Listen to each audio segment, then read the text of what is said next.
Cuando estaba poniendo este título aquí en esta hoja, la luz, me acordé de mi nieto, bueno, en general de mis nietos, pero el Danielito, le dicen la luz y apunta para arriba. La luz, la luz. Hoy vamos a hablar acerca de esto, de la luz. Porque ya te la sabes, decíamos hace rato, ¿no? Al iniciar la reunión. ¿Cómo puedes estar seguro de que estás en Cristo? ¿Se acuerdan de eso? ¿Cómo puedes estar seguro de que estás en Cristo?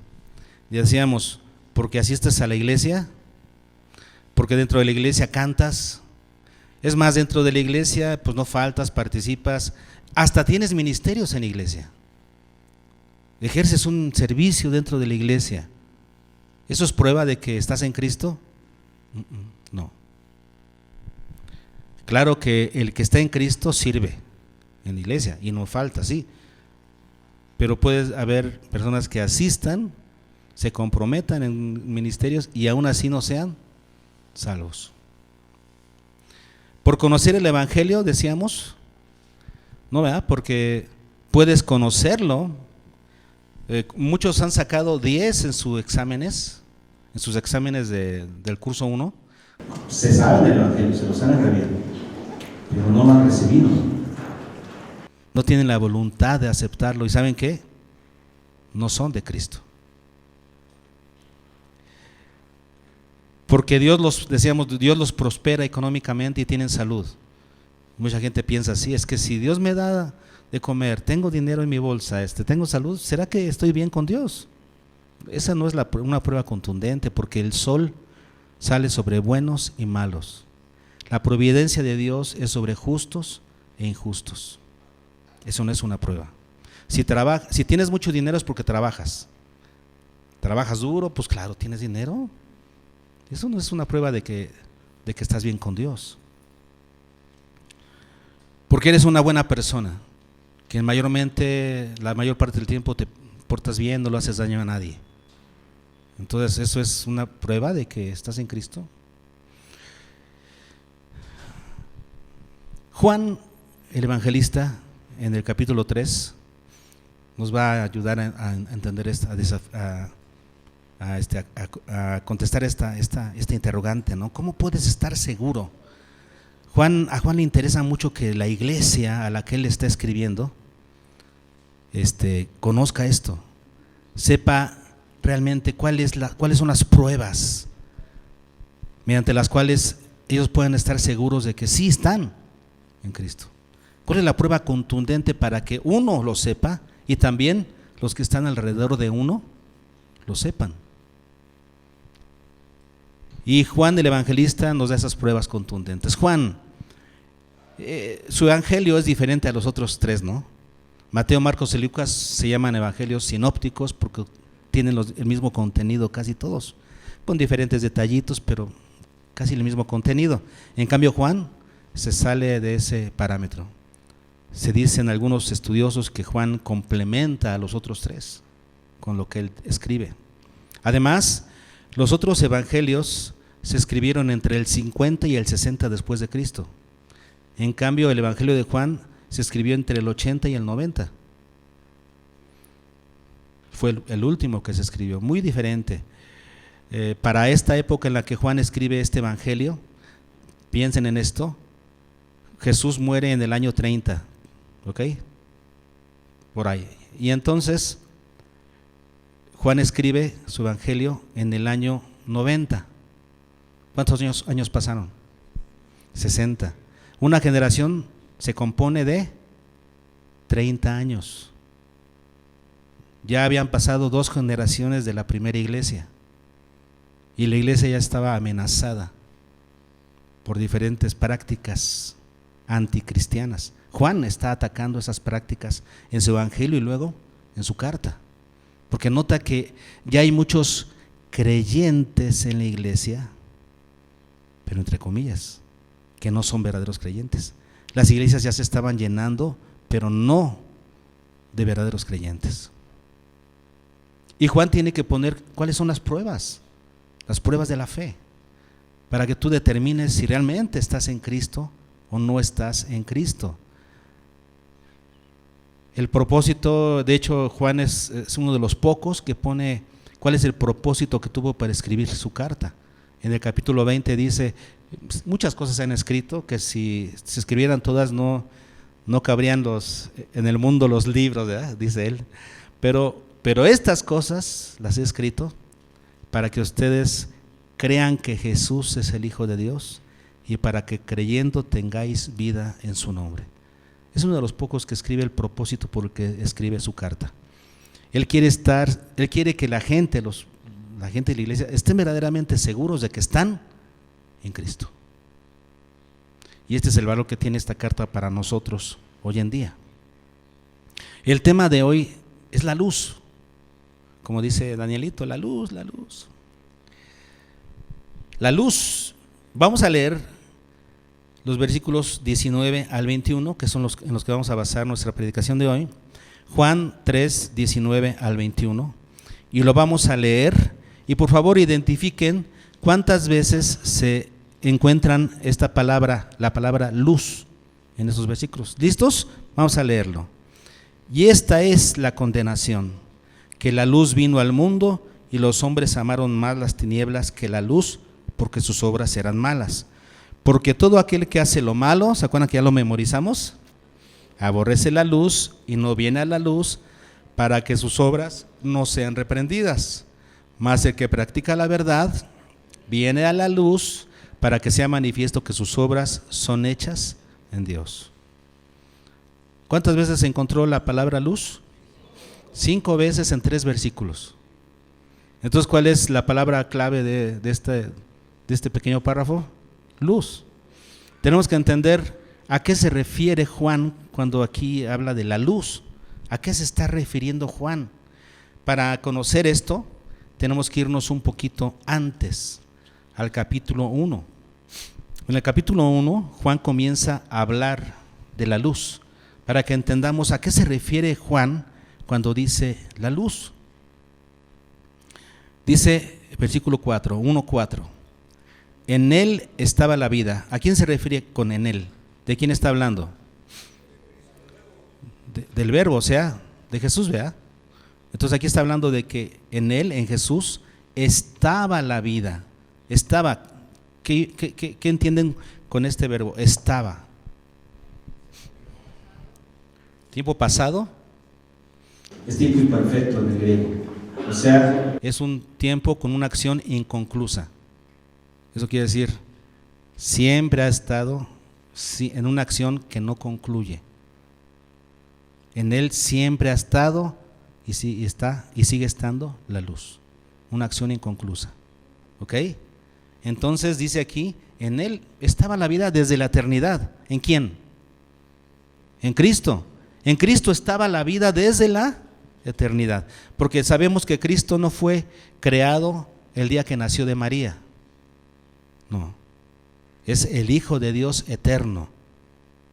En él estaba la vida desde la eternidad, ¿ok? Y luego dice, y la vida era, ¿desde cuándo?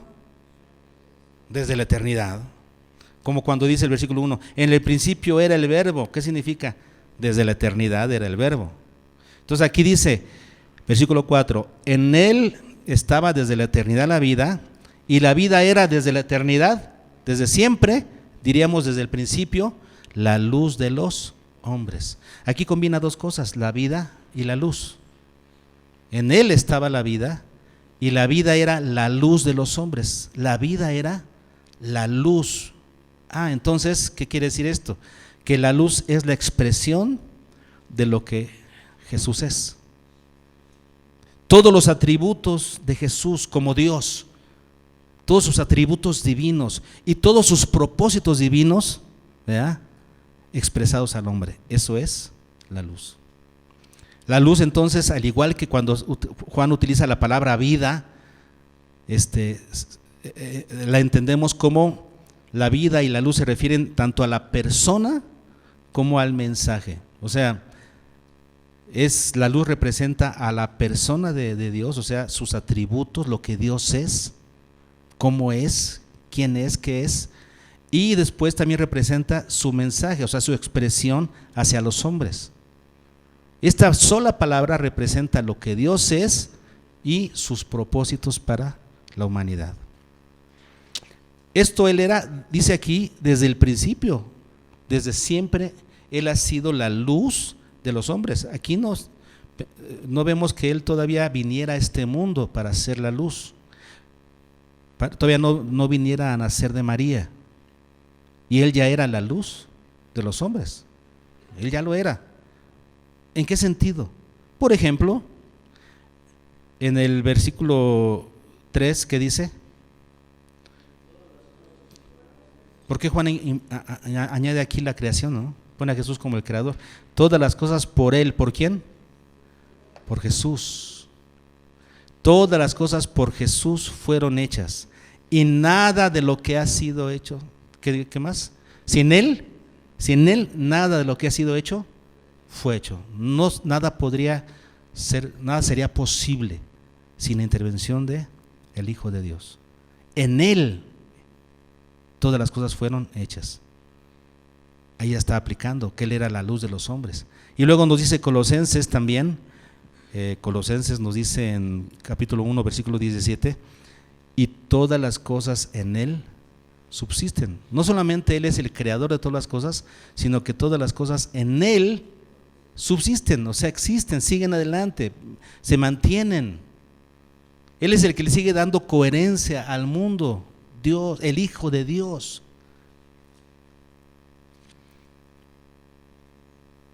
Eso quiere decir entonces que desde antes de su encarnación en el mundo, el Hijo de Dios, o más bien la humanidad, ya dependía del Hijo de Dios, desde antes de que Jesús viniera a ser ese hombre. La humanidad ya dependía de Jesús para su existencia, para subsistir. Él era la luz de los hombres, siempre ha sido la luz de los hombres, el Hijo de Dios. Versículo 5. Esa luz, o sea, lo que Dios es, lo que Dios representa, porque Jesús es Dios. Acuérdense que la luz, cuando hablamos de la luz, no solamente hablamos del Hijo de Dios, hablamos del Padre y del Espíritu Santo, de la Trinidad. La Trinidad es luz. Y como el Hijo es parte de la Trinidad, Él es Dios, las cualidades, estamos hablando de sus cualidades divinas. La luz representa entonces esas cualidades divinas, lo que Dios es. Díganme algunas cosas que ustedes conocen de Dios. ¿Cómo es Dios? Todopoderoso, soberano, justo, omnisciente, santo, fiel, omnipresente, eterno. Sí saben, ¿verdad? Porque ya te la sabes, sí saben. Cuando hablamos de la luz tenemos que pensar en todas las cualidades de Dios, ¿sí? Que Él tiene únicas como Dios. Ahora, esas cualidades que Dios tiene las expresa a su creación y en este caso a los hombres. Esas cualidades, su poder, su justicia, su santidad, el Señor las expresa a la humanidad y la humanidad tiene que responder de alguna manera a esa expresión, a esa manifestación. Cuando hablamos de la luz, tenemos que hablar de la persona y el mensaje, de lo que Él es y lo que Él expresa. Y lo que Él expresa como luz, hermanos, representa un compromiso para el que la recibe. Y es lo que vamos a estar viendo a continuación. Ahora dice aquí, la luz, digo, ¿qué es? Si estamos en el 5, ¿verdad? La luz en las tinieblas resplandece. Si Dios es luz, y estamos hablando de que la luz representa sus cualidades únicas, aquí tenemos otro término, su contraparte, que es las tinieblas. Las tinieblas, la luz en las tinieblas resplandece. Y luego dice, ¿y las tinieblas qué? No prevalecieron nunca. Desde nunca las tinieblas resplandecieron contra la luz. La luz, las características de Dios, su persona, sus virtudes, siempre le ganan, siempre vencen a todo lo que está contra Él. Las tinieblas representan a todo lo que está contra la luz, todo lo que está contra Dios, todo lo que es contrario a los atributos de Dios. Por ejemplo, Dios es amor. ¿Cuál es su contraparte? Odio. Dios es paz. Guerra. Toda la contraparte, ¿no? Eso sería tinieblas, lo que está en este mundo. Pues las tinieblas nunca han prevalecido contra la luz. Las cualidades divinas no tienen competencia. ¿Ok? ¿Hasta aquí vamos bien? Y eso es desde la eternidad, desde siempre. Nunca ha tenido competencia la luz. Ahora, versículo 6 al 9, dice: aquella luz verdadera que alumbra a todo hombre venía a este mundo. En el mundo estaba y el mundo por él fue hecho, pero el mundo no le conoció. A los suyos vino y los suyos no le recibieron. Desde el 6, perdón. Hubo un hombre enviado de Dios, el cual se llamaba Juan. Esto vino por testimonio para que diese testimonio de la luz, a fin de que todos creyesen por él. No era él la luz, sino para que diese testimonio de la luz. Entonces, ¿qué sucede? Que aquella luz verdadera que alumbra a todo hombre venía a este mundo. Es esa luz eterna, y esa luz, como decíamos, ya alumbraba a los hombres desde antes de que Jesús viniera a encarnarse. Finalmente llega el momento en el que esa luz vino a este mundo. Esa persona y esa expresión vino a este mundo. ¿Para qué?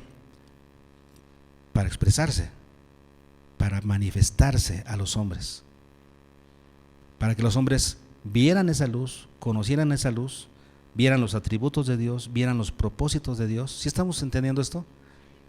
Esa luz vino a este mundo, a los hombres.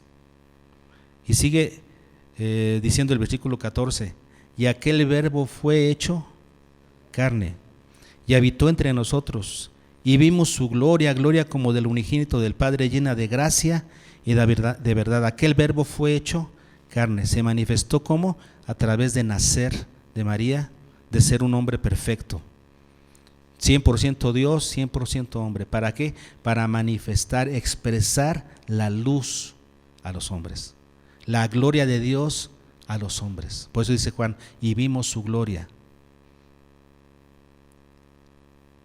Ya entendemos más o menos lo que es la luz. Representa a la persona de Cristo, a todos sus atributos, pero también a la hora de manifestarse a este mundo, a expresar los propósitos de la divinidad para el mundo, para los hombres. Cuando la luz viene al mundo, se manifiesta al mundo hacia los hombres adquieren una responsabilidad con esa manifestación. Al que más sabe, más se le demanda. La humanidad ha recibido la manifestación divina. Esa luz vino al mundo.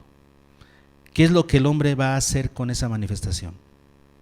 Y para Juan queda algo muy claro: que esa manifestación, esa respuesta a la manifestación de Dios solamente tiene dos posibilidades, que vamos a ver a continuación. Solamente existen esas dos. Y vamos ahora sí al texto. Ya vimos lo que es la luz. Ahora vamos al texto 3:19, que comienza diciendo: y esta es la condenación. Esta es la condenación, que la luz vino al mundo y los hombres amaron más las tinieblas que la luz. Esta es la condenación. Esa palabra siempre cuando yo la leía así como va, naturalmente, me dejaba con duda. Esta es la condenación que... entonces esto es lo que causa condenación al hombre, o por qué dice esta condenación. Ya estudiando la palabra griega que se utiliza aquí, es la palabra crisis, no es la palabra crino. Hay una diferencia. La palabra crino se refiere justamente a condenar. Se utiliza en el versículo 18. En el 18 sí es la palabra crino, que dice: el que en él cree no es que condenado, crino, pero el que no cree ya ha sido condenado. Esa es la palabra crino, que se traduce literalmente condenación.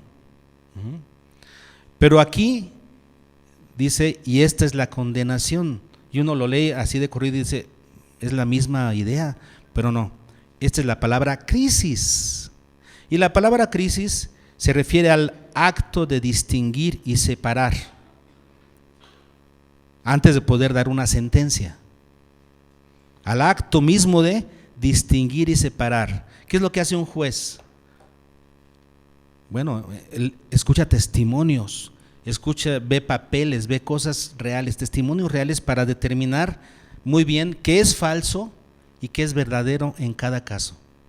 Viene una persona acusada y el juez en primera instancia no sabe si esa persona es inocente o culpable. Él necesita testimonios, hechos, papeles, testigos. ¿Para qué? Para poder después dar una sentencia. Entonces, ¿qué es lo que hace este juez? Crisis, la palabra crisis, distingue, separa, para poder entonces después dar una sentencia. Es lo que significa esta palabra. Para mí, una mejor palabra aquí podría ser diagnóstico. En vez de que dijera aquí, vean ustedes, y esta es la condenación, debería decir, o podríamos entenderlo así, y este es el diagnóstico divino. ¿El diagnóstico en qué sentido? Bueno, que la luz vino a este mundo. La luz, o sea Jesús, este ser divino, con toda su naturaleza divina que dice Juan, vimos su gloria como del unigénito del Padre. Jesús vino a manifestar toda la gloria del Padre a la humanidad y junto con ello los propósitos del Padre. La luz vino a este mundo. Ahora, cuando la luz viene a este mundo y se manifiesta, crea una responsabilidad. ¿En dónde? En el mundo. El mundo debe responder ante esa manifestación divina. ¿No es cierto? Si esa luz se manifestó, los hombres, ¿qué hicieron con esa luz? Y entonces aquí viene el diagnóstico divino, el análisis de Dios, para que nos va a decir qué respuesta, ¿verdad? ¿Qué dos posibles respuestas existen ante esta manifestación divina de la luz? ¿Cuál es el diagnóstico divino? Vamos a verlo ahora sí. ¿Sí lo entienden mejor así? El diagnóstico divino, ¿cuál es? Y este es el diagnóstico divino, que la luz vino al mundo y los hombres amaron más las tinieblas que la luz. ¿Cuál es el diagnóstico divino cuando la luz se manifestó a este mundo? Que los hombres amaron más, agapao, amaron. ¿Se acuerdan de lo que es el amor? El amor agape. ¿Sí se acuerdan? ¿Qué es el amor agape? Es una acciones que no dejan dudas de que lo que estás dando es verdadero amor. Podríamos decir entonces que el verdadero amor, el amor agape, se manifiesta a través de acciones. Los hombres amaron con sus acciones, amaron más, dice, no dice solamente las tinieblas, no, pero más. Eso quiere decir, a lo mejor amaban poquito a Dios, a lo mejor decían, sí amo a Dios, sí respeto a Dios, sí le temo a Dios, pero poquito, porque amaron más, ¿qué? Las tinieblas. ¿Y qué son las tinieblas? Decíamos, todo lo que es contrario a la luz. Si Jesús es justicia, las tinieblas es todo tipo de injusticia. Los hombres amaron más la injusticia que la justicia. Los hombres amaron más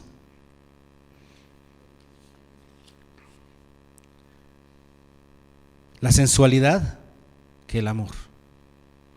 Los hombres amaron más la guerra, la violencia que la paz. Los hombres tienen otros amores. El hombre tiene otros amores. Y cuando hablamos de hombres ya sabemos que es genérico. No me vayan a venir con que le está hablando nada más a los muchachos. No, acuérdense que es genérico. Aquí no tengo que decir él, ella y ella. No, son tonterías, ¿verdad? No. Cuando estamos hablando de todos los hombres, estamos hablando que es un término genérico. Estamos hablando de la humanidad. La humanidad amó más las tinieblas que la luz. Esta es una característica. Este es el diagnóstico divino. En general, la humanidad amó más las tinieblas que la luz. Ahora, pensemos en esto.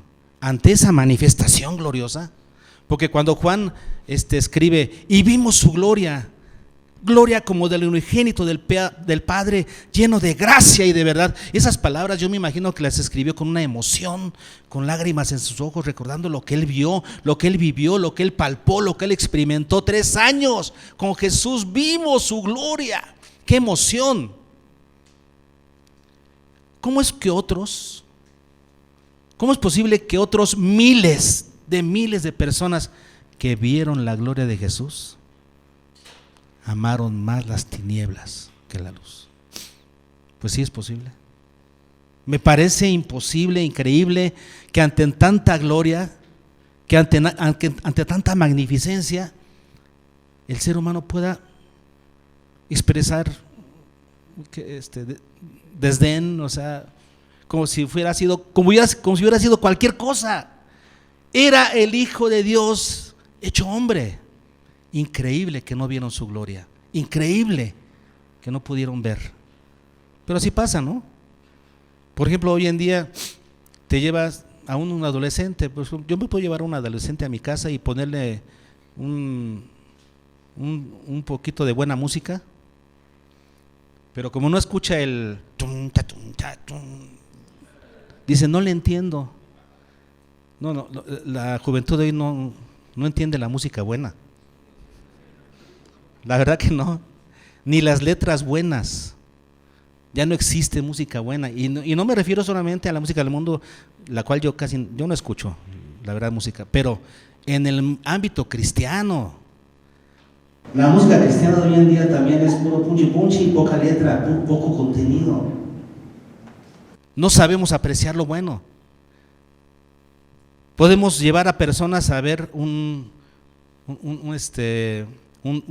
obra teatral, o un grupo de música, o un recital de jazz, y no lo van a apreciar ni a entender. ¿Por qué? Porque nuestras mentes no están capacitadas para apreciar lo que es bello. Se cuenta la historia de una persona que entró a una galería de arte, donde se exponían puras piezas, puros cuadros que ya eran comprobados por la crítica. O sea, la crítica había determinado que eran los cuadros más bellos, más hermosos, estaba fuera de discusión. Eran obras de arte las que estaban en ese lugar. Llega una persona a esa exposición y se pone a ver. Bueno, no se tardó nada, y cuando iba saliendo le preguntó el encargado de la exposición, ¿qué piensa de la exposición? Dice, pues no le encuentro valor a esas piezas viejas. La verdad no le entendí nada. Y a lo que le respondió el encargado: les recuerdo que estos cuadros ya no están en tela de juicio. No, ya fueron juzgados. Estos cuadros ya no están en tela de juicio, pero sí lo están quienes los miran. ¿Qué es lo que queda en tela de juicio? Tu buen juicio para apreciar la belleza de esos cuadros. El mundo no está preparado para apreciar la belleza del Hijo de Dios. No lo estuvo, ni cuando Él vino, no lo está hoy. Puedes hablar de la belleza del Evangelio, la belleza del Evangelio de Jesús, el poder del Evangelio, la gloria del Evangelio de Jesús, y las personas pueden quedar impávidas y no les inquieta, como si no hubiera pasado nada. No están preparados para ver la belleza de la cruz. Y estamos hablando en términos generales de el hombre, la humanidad. El Espíritu Santo hace su trabajo en el hombre. Cuando hablamos del Evangelio, el Espíritu Santo convence de pecado, justicia y juicio. Pero si las personas aman más las tinieblas que la luz, no están preparados para apreciar la belleza y la gloria de la cruz. No están preparados porque aman las tinieblas. Se parecen al hombre rico, ¿no? Que vino a Jesús y Jesús le dijo, pues sigue los mandamientos. Sí, los sigo. Pues la religión es fácil de seguir. La religión cualquiera la sigue. Vienes y haces lo que los demás hacen, ¿no? Vas a una iglesia y todos se paran, te paras. Se arrodillan, te arrodillas. No, aplauden, pues aplaudes. La religión se aprende fácil. Pero la gracia, ¿verdad? Pero la respuesta a la gracia, eso es algo diferente. Los hombres amaron más las tinieblas que la luz. Manifestaron un apego mayor hacia las tinieblas, hacia lo que amaban. Cuando Jesús le dijo al hombre rico, deja todo y sígueme. Qué tristeza ese pasaje, ¿no?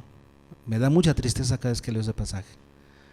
Y el joven se dio la vuelta y se fue, porque era muy rico. ¿Y nosotros qué amores tenemos? ¿Qué apegos? Que no nos dejan abrazar la cruz, pero completamente abrazarla, porque a Dios se le sigue por completo o no se le sigue. Con Dios es todo o nada. Sí, así es con el Señor. Porque si Él dio todo, pues ¿cómo va a esperar de nosotros una respuesta parcial? Con Dios es o todo o nada. El hombre ama más las tinieblas que la luz, y eso le impide responder correctamente a la manifestación de la luz. Este es el diagnóstico divino. Fíjense bien, los hombres amaron, esta es la clave, aman más las tinieblas que la luz. Y sigue diciendo el pasaje, porque sus obras eran malas. Las obras de los hombres son malas. La palabra ponera, que significa malas por naturaleza. Las obras de los hombres son malas por naturaleza.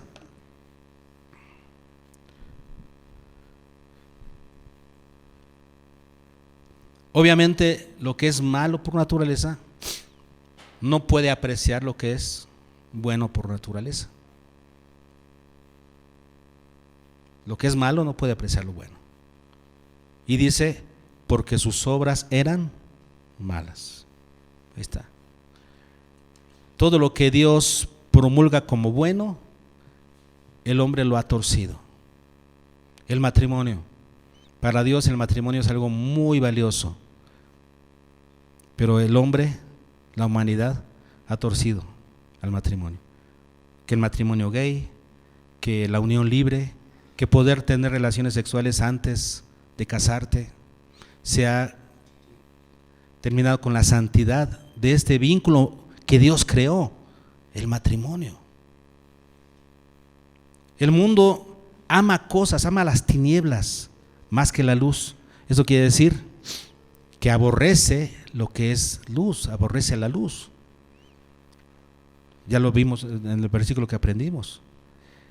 Entonces, hermanos, Dios tiene cosas que son bellas, creó las cosas bellas y el mundo las ha corrompido. Decíamos del amor, Dios creó el amor y nosotros lo hemos transformado en sensualidad. Hoy en día lo que está en el mundo es la sensualidad. Y ha metido a los hombres en experiencias que no son correctas delante de Dios. La biología, Dios creó la biología para que nos dirigiéramos con pensamientos objetivos acerca de cómo deben ser las cosas. Pero hoy en día hacemos a un lado la biología para poner en su lugar ¿qué? La percepción personal. Yo me percibo, ¿cómo? Entonces tu percepción le gana a la biología. Tinieblas. Estamos en un mundo de tinieblas. Para Dios es muy importante la sexualidad. nos creó como seres sexuales, pero Dios nos ordena aquí la sexualidad, nos da consejos, nos dice cómo llevar a cabo nuestra sexualidad para estar bien, bien acá y bien en relación con los demás. Pero como el hombre ha violentado este asunto y vive su sexualidad con libertinaje, entonces ¿qué sucede? Hay problemas unos contra otros, hay problemas internos, hay problemas mentales. Y creemos que podemos vivir bien violentando a la luz.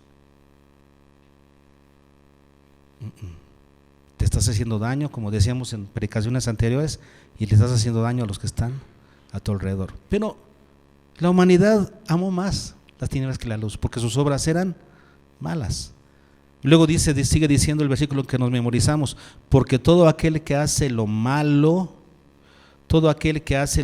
y esa palabra lo malo se refiere a cosas bajas, detestables, todo aquel que hace lo malo, para Dios las tinieblas son obras bajas, detestables, porque Él no diseñó el mundo así. Él diseñó al mundo con una moral, la luz. Si tú vives en tinieblas, eso es detestable delante de Dios. Y es lo que significa esta palabra. Todo aquel que hace lo malo significa todo aquel que hace las cosas detestables. ¿Qué sucede? Aborrece la luz. Claro, porque dice el versículo anterior: amaron más las tinieblas. ¿Eso qué quiere decir? Pues que aborrecen la luz, ¿no? Es como aquel que dice: es que no es tanto, es tantito. Bueno, ese tantito ya echó a perder todo. Si tú estás echando 10 huevos en un lugar y el último salió malo, te echó a perder todo. ¿Qué tanto es tantito? Los hombres amaron más, sí amaron un poquito la luz, pero amaron más las tinieblas. ¿Cuál es el diagnóstico de Dios? Aborrece la luz. Todo aquel que hace lo malo es porque aborrece la luz. Y aquí es donde tú puedes determinar cómo está la situación, ¿no? Evaluar si realmente estás en Cristo. ¿Estoy en Cristo? Entonces debo amar la luz, y debo amar más la luz que las tinieblas. Pero si en mi vida diaria amo más las tinieblas que la luz, ¿qué significa esto? Que aborrezco la luz, aborrezco las cosas de Dios, aborrezco lo que Dios es y lo que Dios ha expresado a este mundo en su manifestación. Lo que Jesús le manifestó a los apóstoles y lo que ellos dejaron aquí por escrito para nosotros. Entonces, aborrece la luz. Todo aquel que hace lo malo aborrece la luz y no viene a la luz. ¿Por qué? Para que sus obras no sean reprendidas. Y esta palabra reprendidas se podría traducir mejor expuestas. Para que sus obras no sean expuestas. ¿Por qué? Porque la luz expone todo. Si tú entras a un cuarto imaginando cómo está, no lo conoces, puedes imaginarte cómo está, pero cuando enciendes la luz, te das cuenta de cómo está. Si un cuarto está medio sucio, pero no hay un alumbrado correcto, tú vas a entrar y decir: bueno, parece que está limpio. Pero cuando enciendes la luz, ¿ves qué? Tiene polvo, que tiene suciedad. La luz lo expone todo. ¿Por qué los que aman las tinieblas, aborrecen la luz, no quieren venir a la luz, realmente a la luz? Para que sus obras no sean expuestas. Prefieren seguir en su pecado y no quieren que nadie los señale: eso está mal, eso está mal. ¿A quién le gusta que le digan eso está mal? Esa conducta no es la correcta. Nos da más vergüenza a nosotros tener que decirlo, pero tenemos que decirlo. Pero a la gente no le gusta escuchar, ¿verdad? Eso está mal, eso que estás haciendo es pecado. La gente se ofende si le dices: eso es pecado. Pero es pecado, es tinieblas, estás aborreciendo la luz. Y esta es una prueba contundente para saber si estás en Cristo o no. En tu diario vivir, ¿estás en tinieblas? Eso quiere decir que aborreces la luz, no estás en Cristo. Es una prueba contundente. No estamos hablando aquí de que por obras te acercas a Dios, no, el que está en Cristo se ha trasladado a la luz, está en la luz. No es luz, pero está en la luz. Y eso quiere decir entonces que tiene una buena relación con la naturaleza divina. Está de acuerdo con lo que Dios ha definido en su palabra. Entonces está en buenos términos con la luz. Es lo que sigue diciendo el siguiente versículo. Más, en cambio, ¿no? ¿En cambio qué? El que practica la verdad. El que practica la verdad. El que la practica. El que tiene un hábito de practicar la verdad. ¿Podemos pecar? Sí. El creyente, el que está en la luz, aún puede pecar, caer en pecado. Sí, sí, es cierto. Pero no practica el pecado, que es una gran distinción que hace Juan tanto en su evangelio como en sus cartas. Él hace una tremenda distinción en ese sentido. Sí somos pecadores, pero no practicamos el pecado. Aquí está. Realmente el que está en la luz practica la verdad y de repente peca, pero normalmente practica la verdad, que es totalmente distinto al otro lado, ¿no? Que amaron más las tinieblas. Eso quiere decir, de repente hacen cosas buenas, pero normalmente practican las tinieblas. ¿Y dónde se practican las tinieblas? Allá afuera, porque aquí no se ve. Aquí en la iglesia no se nota, porque todos parece que estamos uniformados con la liturgia. Practicamos lo mismo, cantamos juntos, tenemos un hábito cultural, aprendimos cultura cristiana. Eso no nos hace cristianos. La verdadera prueba de fuego de si eres luz o tinieblas, ¿dónde se ve? Allá afuera. En tu escuela, en tu trabajo, en la calle, con tu familia. Ahí es donde se nota si eres realmente cristiano o no lo eres. El que practica la verdad viene a la luz, no tiene miedo de venir a la luz. El que está en tinieblas sí, no quiere venir a la luz. ¿Qué significa venir a la luz? Venir a Dios, sí, y a lo que Él define. Acuérdense que la luz se refiere tanto a la persona como al mensaje. Y aquí está la luz de Dios, porque nosotros hoy en día no tenemos a la manifestación del Hijo de Dios. No, Él vino, estuvo aquí 30 años, ¿cierto? 30 años y 33 años, para ser más precisos, y ya. Nosotros no tenemos la manifestación del Hijo de Dios, pero los que sí lo vieron, dice Juan, lo que hemos visto y oído, eso os anunciamos. Lo que vieron los apóstoles, lo escribieron. Nosotros hoy tenemos esta manifestación. Así es que, hermanos, y es muy fiel. Dios habla a través de su palabra. Estaba escuchando a un predicador famosillo hoy en la mañana, muy famoso de hecho, que estaba diciendo que para que tú seas salvo, debes recibir a la persona de Cristo, no tanto su doctrina. No importa, para que tú seas salvo, debes recibir a la persona de Cristo, no su doctrina. Ah, caray. ¿Y cómo conoces a la persona de Cristo? ¿Y cómo conoces quién es y qué pide para que entonces puedas estar en Cristo? No puedes ser salvo sin la doctrina, lo siento. O nada más se trata de decir, acepta a Cristo en tu corazón. No, uno no es salvo por aceptar a Cristo en el corazón. Uno es salvo por creer al Evangelio, entregarse de toda voluntad al Evangelio que está escrito. Es la expresión de Dios. Dios se expresó a través de su palabra y es una expresión fiel. Es que nosotros no podemos conocer a Dios ni de Dios sin su palabra. Cuando dice aquí que los que están en tinieblas no se acercan a la luz, ¿qué se refiere? Para nosotros hoy es una aplicación, no se acercan a su palabra. ¿Por qué? Porque esta palabra los expone, los desnuda. La palabra les dice en que están mal. No quieren acercarse a la luz. Quieren acercarse a la religión. Ah, sí, la religión es fácil. Si venir a la iglesia es fácil. Pero acercarse a la luz, que todo lo expone, Pero en cambio, el que practica la verdad, ¿qué sucede? Viene a la luz, porque quiere mejorar. ¿Para qué? Para que sea manifiesto, o sea, para que se vea, para que todos puedan ver. Eso significa para que sea manifiesto, para que todos puedan ver que sus obras son hechas en Dios. O sea, que esa persona está en Dios. ¿Qué es lo que determina que esa persona está en Dios? Sus obras.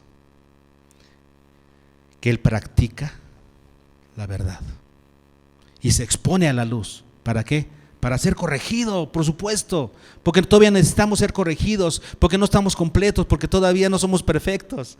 Seguimos caminando hacia la perfección. Como decíamos hace un rato en la alabanza, me parece, ¿verdad? Nuestro ideal es muy alto. Nosotros queremos ser como Cristo, no un poquito santo, no, como Cristo.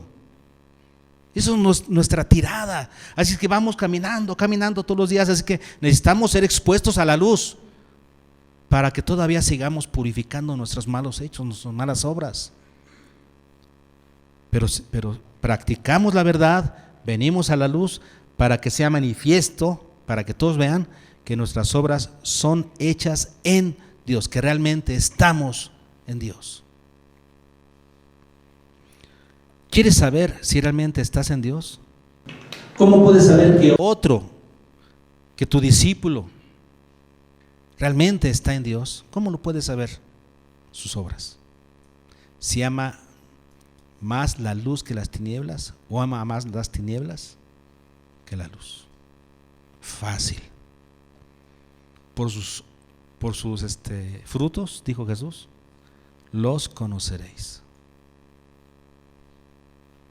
Esta es la prueba contundente de que alguien está en Cristo. El que está en Cristo aborrece las tinieblas y ama la luz.